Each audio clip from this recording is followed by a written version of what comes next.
আসসালামু আলাইকুম ওয়া রাহমাতুল্লাহি ওয়া বারাকাতুহু। উযু শেষ করে কিন্তু একটা দোয়া আছে। অনেকে দোয়াটা জানে, অনেকেই জানে না। উযু শেষ করার পর ১ম এ আপনি কালিমায়ে শাহাদাতটা পড়বেন।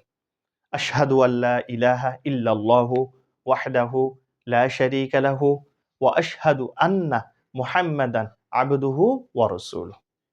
এরপর পারলে একবার দরুদ শরীফ পড়বেন। সবচেয়ে ছোট দরুদ সাল্লাল্লাহু আলাইহি ওয়াসাল্লাম এটুকু পড়তে পারেন। এরপর দোয়াটা পড়বেন। দোয়াটা কি? আল্লাহুম্মা জাআলনি মিনাত তাওয়াবিনা ওয়াজআলনি মিনাল মুতাতাহহিরিন ওয়াজআলনি মিন ইবাদিকাস সলিহিন ওয়াজআলনি মিনাল্লাযীনা লা খাউফুন আলাইহিম ওয়া লা হুম ইয়াহজানুন। দোয়াটা আবার বলি।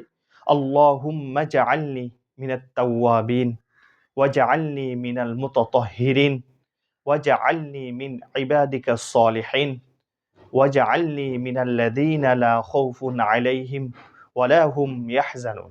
এই দোয়াটা আপনারা অবশ্যই পড়বেন। এটার অর্থটা কিন্তু অত্যন্ত গুরুত্বপূর্ণ। সুযোগ হলে আরেকদিন এই দোয়াটার অর্থ বলব ইনশাআল্লাহ। আল্লাহ হাফেজ।